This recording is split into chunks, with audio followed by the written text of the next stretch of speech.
I listened to the Groove Rush. Okay. And it was mad different. Like to any like project, I'd be in the studio with Nick I Smoke, and it was Yeah. like really different. It was like fast beats and like I fucked with it honestly. Like what Appreciate it. was like the direction you had with that? So before that before that project was conceptualized, right? Yeah. I made Butter. It blew up on Instagram, and I was Mhm. like, this was a pain. Like Butter took me 5 hours to make. Yeah. No, that's bad. What song on that project took me 5 hours to make? That was Shangri-La, because I didn't know how to fast beat. But no, that Butter took me a while, and I was like, I phoned it in because I was scared and I never made nothing like this before. I literally let the melody play for 3 minutes. I didn't do anything with it, and I was like, I should give myself a second chance. So then I made Cash Flow, and then I was like, people like this a lot. I should do a whole project of stuff like this. And then I started doing some research. I looked into more sample packs, looked into more like old sample CDs, and then just sort of following the Sonic Rush motif. The original Sonic Rush original soundtrack.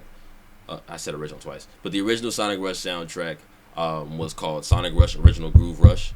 So I was like, following the groove as in something related to music, and Rush. I was like, I'm gonna name this first project Groove Rush, and I'm gonna follow up with synonyms of both words. So that I did Cadence, because Cadence groove, and then Rush, Rush Storm. I was thinking like just like the big in your face type of thing. But that's just the naming. But really and truly, I was trying to think out the objective of every song was, I was like, I'm creating. Imagine if Sonic Rush 3 was real. What would the soundtrack look like? Like the first track, Rocksteady, was supposed to be like the main menu theme. Everything from track 2 all the way to track whatever Kickflip was, because I think the album's nine songs. To Kickflip was supposed to be like the final boss theme, and then Not Yet was supposed to be when you die in game.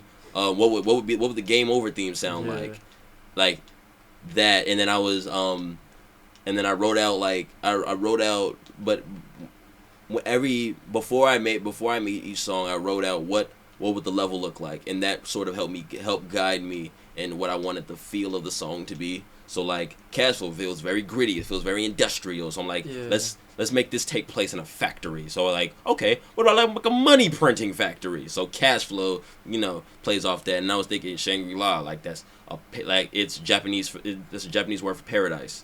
I was thinking like,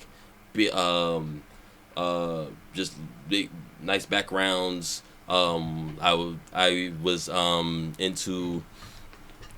What's it called? I'm distracted.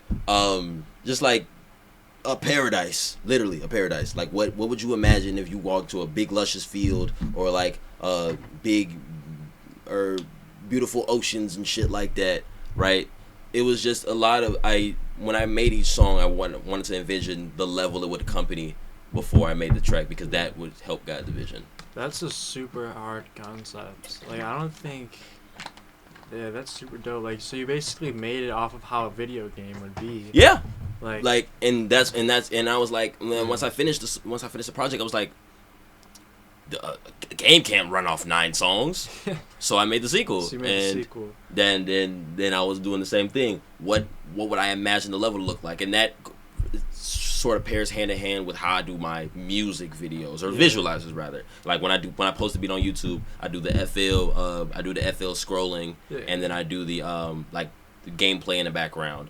That help guide the vision, or not really guide the vision, but help demonstrate the vision without me having to actually go make a video game, go make these levels, because I have no interest in being a game developer. I'm not getting no concept art drawn. That's really expensive. I'm cool, but like that sort of just helps tie it all together.